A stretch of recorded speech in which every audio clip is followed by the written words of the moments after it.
Hello, Amber. Hello, Jen. Let's Are we go. ready? I am ready. I am so ready for this one.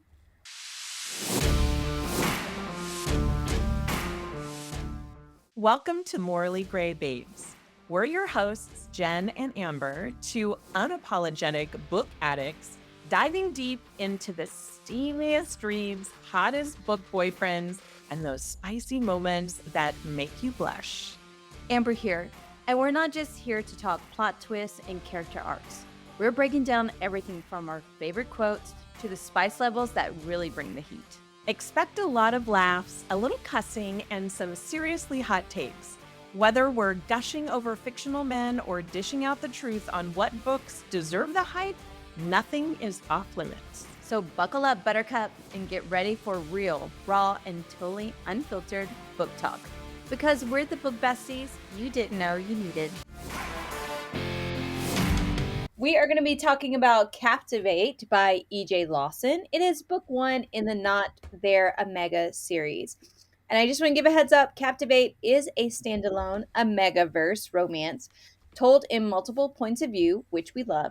It includes MM and MMFMM, which means that there are some sword crossing happening in this, but there is a happily ever after guaranteed. It is suited for 18 plus audiences. So if you are not 18 or above, please don't listen. Like, go do your homework, drink some milk, be a child. Drink your milk. Drink your milk, go be a child. You do not need to listen to this podcast. So before we dive into the book boyfriends, why don't you give us a blurb on what Captivate is? I know I just kind of said it was a standalone, Yeah, but I feel like you need to read the blurb. I will. If you are looking for a book that delivers found family, slow burn romance, and a strong yet vulnerable main character, Captivate by EJ Lawson is a must read. The story follows Riley, an Omega living as a beta, to avoid being forced into a pack through the oppressive system in place. She's been surviving on her own, dodging the authorities until an encounter with Miles. I'm going to let Amber talk about all the boys. I retracted all of that because that's her jam, and I love the way she talks about it. But he brings her home to meet his pack, and what follows is a deeply emotional and beautifully written journey of trust, love, and acceptance. And I love her badassery. Oh, If yeah. that's, I'm making up the word. No, today. I think that I use that word all the time. So fantastic. And I will say that this episode may have some spoilers in it for you. So heads up, because I feel like I can't say my irks to this book without sharing spoilers. So heads up. Yes. We're going to dive into the book boyfriends. This is a freaking pack life, right? And this is the Woods pack. We have 4 alphas. There's Fox, the star of the Rogers City Ravens football team. Miles, a computer hacker and a wee bit of a nerd. Levi, who's currently in grad school for psychology. And Thane, he's a medical doctor currently in the field of endocrinology. However, he is a master in the kitchen. So if you want to know a little bit about their personalities, Miles is kind and gentle. Levi is warmth and comfort. And then Thane is beauty itself, yet cold and unyielding. And grumpy as fuck. He tries not to be. Has some... He's soft, but doesn't want to be soft in some of the ways that he's changed his... Some of the ways that he changed his job have to do because he's has such a big heart. You're so brilliant. You're so smart. You're so... Stop it! Well, that's amazing. I'm like, please stop. We're recording. You're beautiful. You're amazing. I'd be like, keep it coming. The podcast can wait. Oh my God. It's like, you're so beautiful. And then ding, you're so smart. Ding, you're so important. Ding, you're so needed. I'm like, stop. Don't stop. Okay. Sorry about that. Normally I would delete this, but I'm going to leave it Okay. in because that is very sweet. My hubster is a cinnamon roll, and I love his ooey gooiness. I'm going to tell you what I enjoyed about this book, what I wanted more of, and then what irked me. And I'm sure what irked me is probably not even going to irk Jen at all. And I will say that we all know I'm hard to give like 5 stars or even 4 stars. Like I like a lot of books, but a lot of things irk me in books. And it has nothing to do with the author. Okay. Like it has, and Yep. I understand that some of the things have to be in there because it's the drama and it's that person's character. I just don't like those things. So that's why uh, 4s and 5s are good. That's what book reviews are I know, for, right? To give exactly. your personal opinion. Let us have it. This world building, I felt like it was top notch compared to some reverse harems, right? Compared to some like Omega verses. It seemed to follow. Okay, here we go. I so the world building I thought was top notch compared to some reverse harems, some like Omegaverse worlds. It's Because it's just about the sex versus the story. This one was a good I story. get, yes, exactly. And so it seemed to follow standard rules for Omegaverse worlds, right? Alphas, betas, omegas, but it felt like this world building leaned harsher towards keeping the omegas bonded and under super strict guidelines. And it's not like most Omega verses, which the Omegas are to be adored and cherished as well as protected fiercely, even though this pack does that. The heroine in this book got a raw deal, and she was trying to navigate through a very, what I would say, rigged game. But I loved her fight for independence over the years, as well as her snarky attitude. And as Jen said, she was super badass in this book, and I loved it.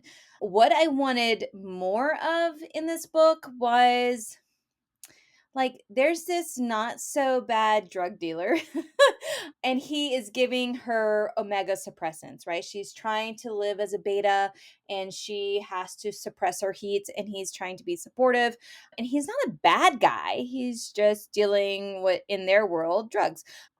And I felt like we totally need more on him and his character.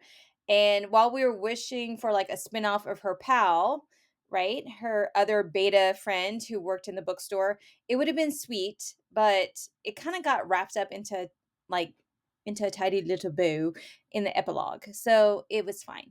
Now, what irked me, oh, let's also talk about this because I know Jen's gonna want to talk about this because this is her thing, is I loved the guys, the alpha pack in this Omegaverse. I thought they were absolute gems. There was no macho madness just for kicks. Everyone's playing it cool and was being very respectful. They had healthy adult conversations, but we're going to put a pin in that because one thing ticked me off. But they tended to have healthy adult conversations whenever they did talk. There was like a brief family drama, sure, but again, it was wrapped up in a bow by the finale. Thane has kind of like felt pressure to be a certain type of person in his career, and that played heavy on it. There's a little bit of a discussion, I want to say, of Fox and him being dyslexic. So that played a role in some of the family drama, just kind of like the weepiness. Yeah, so those are, I mean, I love the family dynamics except for Thane's family. I love the family dynamics. I loved her badassery. I loved her fight for independence. I liked the world building, although it's not your typical Omegaverse, No, um, yep. with cotton candy, pink clouds, sugary sweet. So this pack was kind of like an anomaly in the grand scheme of things in this world. So yeah, those are the things I enjoyed and what I wanted more of. What I really loved the most about this book was that it was focused on the bond between the pack members, not just the romance. A lot of Omega verses are more about the sex and less about the relationship. I loved how much these betas had conversation. It irked me that they didn't talk more. Like they needed to frickin' have some therapy, right? Dude. There. Yeah. So that was irritating. But all the others like talked even when they didn't want to talk. Like it felt healthier than most Omegaverses, I guess, if I'm saying that They right. weren't There's distracted. so They weren't distracted by sex. They had yes. conversations. They let it play out. Yes.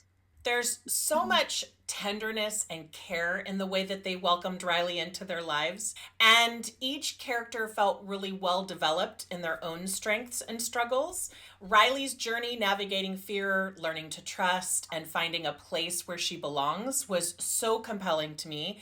And I think it was smart, at least Miles was smart, to a couple times tell that they're looking for another pack for her. They're just housing her for now. And I think that was smart because they knew she wouldn't react well if they were going to, like, quote unquote, keep her. But let's be real, the tension and the chemistry, which are my favorite things in the world, was chef's kiss. It was awesome. I'm going to get you a shirt that says all about the tension. All about the tension and the sexual chemistry. Oh my God, you're so cool.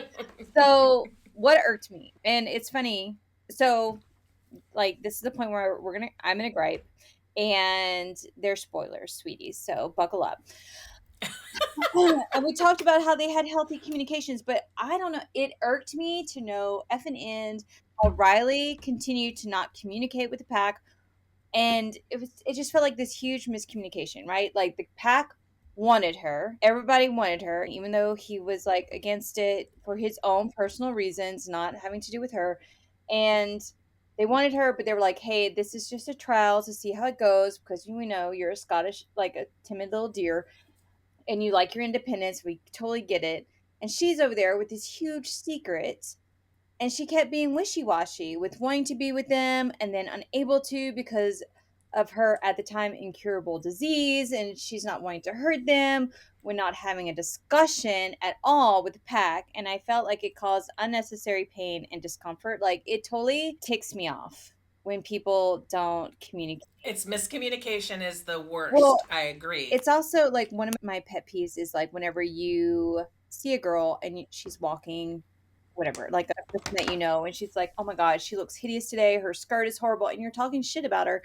And then she comes up and then you're like all smiles and like, oh my God, hi. Fake. This was that. Like this was Riley was just acting like not a mean girl, but she was just fake to them because she would never share what was actually happening with her. And I'm like, why? If you know that they're not gonna, you don't want to be with them, just tell them like up front. Don't let them keep falling in love with you. I would agree with you. I would agree with you on that. But she also lives in a world where nobody trusts Omegas. I don't know. It just pissed me. In a world where they get to go with packs, do this, do that. Like I think I would be leery too. No, I would have just been like, listen, you don't want me. We could do this for a trial run for a week. Let me get back on my feet and then I'll skedaddle. But like, I have the incurable disease. Like, we don't have to like talk about it.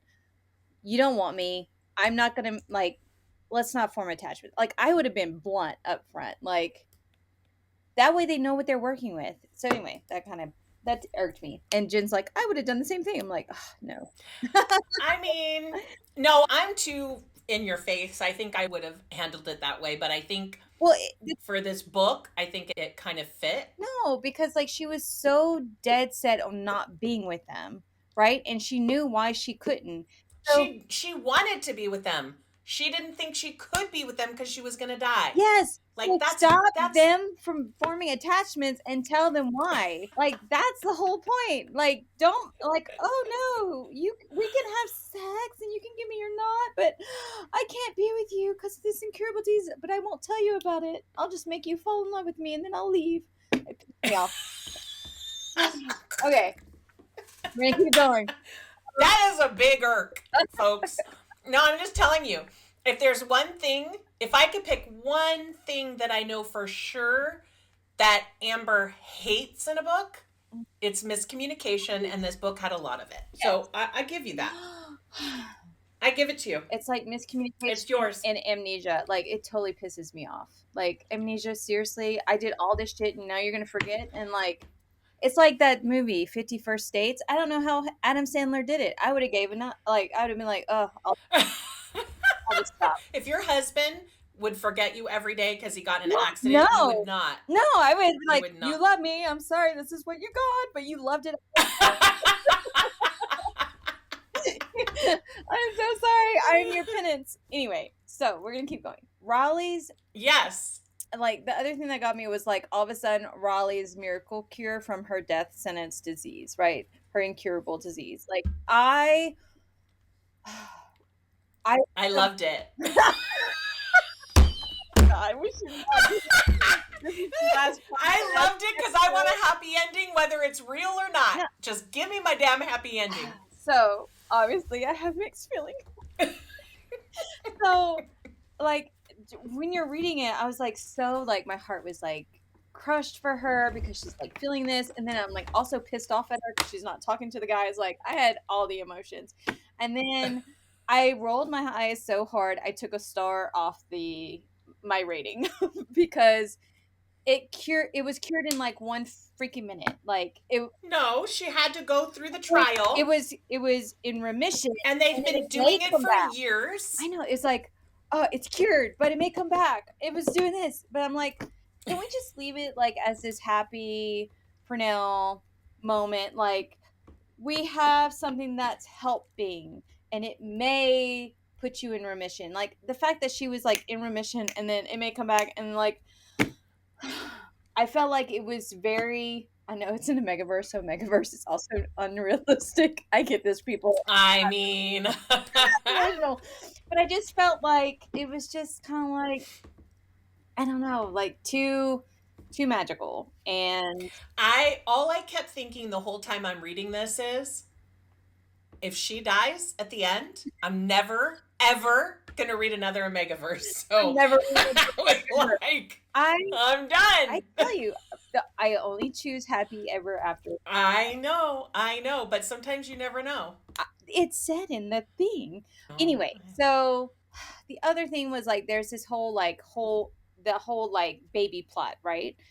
And wanting to have a baby and all this stuff. And I just got very frustrated because, I mean, can we just not celebrate that you're healthy? Like, take a beat, bitch. Like, just enjoy the fact that you don't have this disease anymore. You're in remission and you have your pack. Like, let's just live life for like one hot second before we try to tax your body more by creating a human. Like, I just got so frustrated. Like, and I was like, have a baby. Oh my God, we're so good. I mean, I have 4 kids. Like, I could say that with certainty. And I love my twins. And if I could have had more, I would have had like 8. It just wasn't in the cards. So I'm all about having the babies. No, But, I get what you're saying. I'm just trying to mess with you a little bit. Let's just celebrate the fact that you're healthy, like post recovery. You're living. Yeah, let's like not add diapers to it or more stress on your fucking body. Like, I just got very sister. Focus. Like, I just wanted to slap somebody.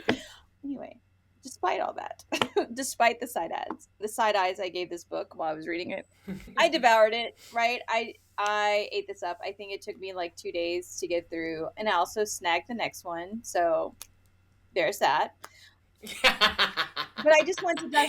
I want to dive more into this world, and like, if not to root on the Megas and see their happily ever afters, because like this Omegaverse wasn't as dark as some Omegaverses that we read, or no. All I could think about was that one of the other ones we read. I was like, yes. Too dark. But it wasn't the fluffy candy, like cotton candy Omegaverse that we're used to. So I just kind of want to root on the Megas. I think that's why I like this as my favorite Omega book. It was your favorite Omega? Oh my! I think so. And the reason why I think it was one of them is because it was very rom-com-esque. I was like, Rom-com. of course, that's what I love. This was That's not what I love about rom-com-y. We got it. It felt rom-com-y with the relationships. I liked it. I liked it. For anyone who is I liked listening, it. this was not a rom-com. If you have rom-coms, go check out, what's her name? Ari Wright's Most Valuable Pack. There you go. No, bad. No, I do like Ari Wright better. You're right. So, I mean, I felt like it was good. And I think there's like 3 in this series, and I read all 3, like within like 3 or 4 days. So, like, I blew through the series. Which means you really liked it, or you wouldn't have read. No, I think I wanted to read number 2, book 2, and we could talk about that one on another podcast. I wanted to read it because I liked the blurb, and I thought it was different and unique. And with this Omegaverse, I thought it was like, I wanted to see how the guys would act, right? So that was kind of unique. And then book 3, I think I just got really fired up because there were so many similarities to another book that I read back like in... Oh, that's right. And I didn't read it. That's right. Yeah. Yeah, and you haven't read that one, but that's okay. No. So this one, like I said, I liked it, but there was just so many irks for me. And it wasn't the writing. It was just kind of like character things that you don't appreciate in a book, period. Yeah, it's just things that I just wanted to slap people. Like I just wanted to slap Riley in this book. And some people will resonate with her and be best friends with her in this book, and that is fantastic. I would have been the tough sis, yeah, she was even though she was a badass, she was still kind of holding back in her mealy mouth a little bit. It's weird because she takes stands at certain points in the book, and at other points that make me nuts, she like doesn't speak up or doesn't say anything, and I'm like, who is this person? Yes. Yeah, that. I agree with you on that. So I only have a few quotes, and they're kind of... I think I've got 6. Oh, perfect. Yeah. You want to go first? Do you want to go first? You go first. I think I only have like 4 or 5, so.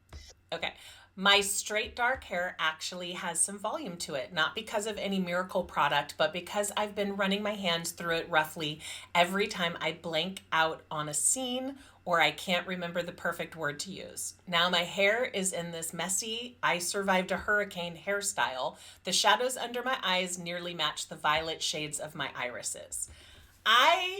It's so simple, but I put that in there because that to me signified like her snarkiness, even talking to herself or even about things around there. So creative. I loved that writing. I'm going to give you another snarky one. I was going to, these are out of order. Snarky. These are out of order. So for me, because I'm going to play off the ones you do if I can. Mm-hmm. So another snarky comment is that she is pouring tea because she's about to meet Thane's parents, who are also called the Woods Pack. They're all doctors. They're all kind of like elite members of society. And so she is, pretending to be a beta all these years. And so they are passing her off as their Omega to his parents. So she is kind of like being schooled on how to do a proper English tea, right? And she tells Thane, she's like, come on, I'll pour you some special Omega tea. It's made with oppression and tears. And I was like, eh. Like, it was just such a snarky little one-liner, and I just loved it.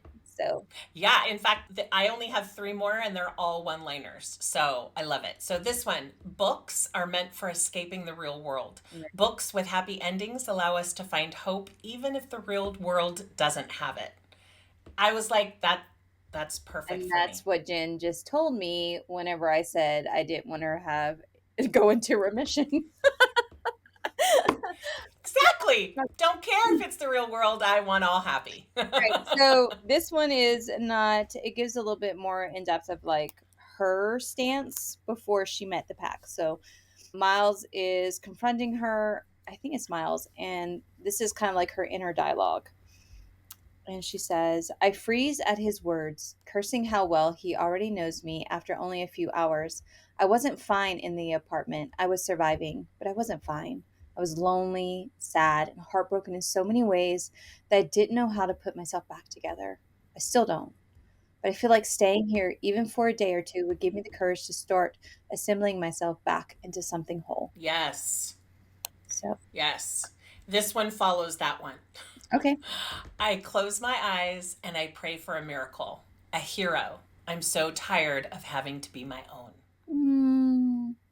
And then you miscommunicated the whole time. Sorry. I know.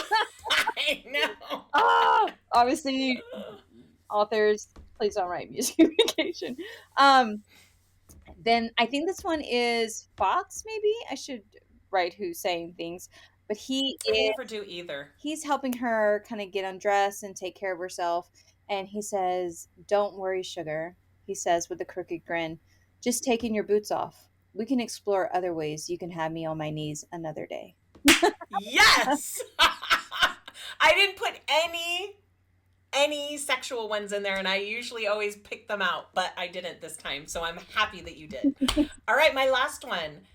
I think it's Thane that said this, but again, I'm not sure exactly who said it, but I'm guessing. Fuck. Oh. She smelled like mine. That's what she smelled like. I'm like, So I have two because I didn't realize I had more. So this one says, "As you wish," he says, smiling at me with that perfect mouth, the Wesley to my buttercup. Can you just swoon? I mean, and whenever he said "as you wish," I immediately was brought to Princess Bride, the movie. Like, absolutely. and then she absolutely. said it, I was like, yes. Mm-hmm. And then Miles at the very end, he says this to himself because Thane keeps asking him to research packs that Riley can go to, right? When their week is up or whenever their time is up together. And he is saying, like, he's having this talk with himself, like, I don't know if I can find another pack, right? Like, I'm done. Like, and he says to himself, he's like, "I'd pine after her for the rest of my life if we let her go." My heart broke a little for Miles, my little computer hacker. Yes. So good. I know. He's so I did want to say yummy. one thing. It was like she meets Miles, she meets him in a bookstore, and she's a ghostwriter, which I thought, I always like it when they're so unique. I thought it was unique. I like it when loved they're it. writers because I am a Yeah. writer wannabe. That's what definitely attracts you. And by the way, you're not a wannabe. I've read your book that you still are not finishing yet for me, but that's okay. We're good. No judgment. No judgment. And so the one thing that like I love about books that have like either authors or they're in a bookstore, this book did not do it, and I was kind of like, "Oh, we sad," is when they talk about actual book titles and authors. So like someone that they love, and so I could go and like put them on my TBR. And that book they were in a bookstore and they were talking about books and what he likes, and I think she was like writing like a dragon something romance or something. I forgot what she was writing, what was on the cover, but it was just like she was a ghostwriter for romance novels, and it didn't say and had issues reading, which I thought was isn't no. isn't that It right? was That was another book. no, that was Fox. Fox was dyslexic. Fox. Okay, yeah. I just love this book. And with her condition, she was prone to lose her hearing and her eyesight. And I thought it was weird. Not that, like, I'm not an evil person, but what I thought was weird was that Fox was learning how to do sign language. It says something about losing their sight first, like having hard hearing and then losing their sight first. I'm like, then why are you learning sign language? How do you think you see it? Like, how do you? So I got a little confused, like why he was trying to learn it. Like, why not try to learn Braille, or like I don't know. I got a little confused there, but I thought it was a sweet gesture from the football player. Yeah, for sure. That's just my take. Those are my quotes. That's what I got. Okay. So if you enjoy the Omegaverse stories, but you want to lean into emotional depth, because I feel like that this book was more emotional than normal Omegaverses. Like, it was a perfect amount, in my opinion. It wasn't dark. It wasn't dark, but it wasn't Hallmarky. No. It was like a Lifetime Omegaverse. Kinda. Yeah. I would agree with that. Strong character dynamics, a touch of spice, so not as much spice Yeah, we didn't go over. as Omegaverses really have. We didn't do our spice or our ratings. We should. Well, that's what we're doing. Oh, That's what I'm launching into right I was like, oh, I thought you were closing it up. I was like, oh my God, I'm not done. I mean, I try to do like a close before this. Anyway, Captivate is about love, safety, finding a home in people rather than a place. And I freaking loved it, and I definitely recommend it. I feel like the spice was between 2 and 3. I'm going to say 2.5 since we're suddenly doing Oh my God, halves you're now. so funny. She's totally calling me out because I was like, we are doing solid numbers. And then, No, I was on board with that too. It wasn't just you. We were I know, we were committed but to I doing did solid it. numbers, but it's I hard. was like, solid numbers only. And then last week I caved, and now she's I'm caving. Yeah. I'm caving too. okay. When I would look back on this book and I was trying to remember the spice level, it just didn't stick out for me as the Omegaverse. So I'm giving it a 2 on the spice-o-meter, but a 3 on a regular spice rating. So Omegaverse, it's a 2, but if you're just like all romance books out there, it's probably a 3. Yeah, for sure. I would totally agree with that. And then, of course, I thought it was a 4. I love it. I'm recommending it. What did you think? Captivate by EJ Lawson was a bit of a teary ride, that emotional roller coaster you talked about for me. I mean, it kept me engaged with its steady plot, but it kind of took a bit of a detour towards the end. I don't know where that actually came from, but I feel But I agree with that. I veered off. And so I like this book. I didn't overly love this book. I don't know if it's one that I would recommend. So I would say it's a 3. A solid 3. It's a 3. And I'm saying it's a 4, so go read it. Don't listen to Amber. Go read it. But actually listen, because if you dislike miscommunication as much as Amber does, I do too, but I feel like it's a different level after reading this book. I'm learning more. Then probably don't read it. Like, I'm just being honest. Like, if that's something that bugs you, you might not want to read it. It just really irked me. How, like, her main reason of not wanting to get attached with them, she just wouldn't share. And I felt like it's unfair to them. It's unfair to them because they were growing attachments. And I'm like, but her reason was, I don't want them to turn me away. I'm like, bitch, you don't even want to stay. Like, that's how I felt. I feel like we should bleep all my bleep, bleep, bleep, bleep, bleep. Like, No. We cuss on this show, so that's fine. Okay, fine. Fantastic.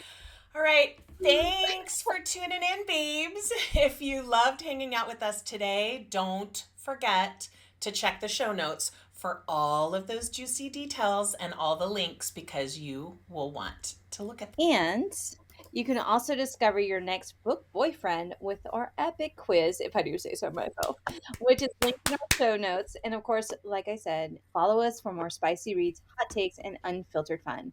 Until next time, stay morally gray. Bye. And communicate.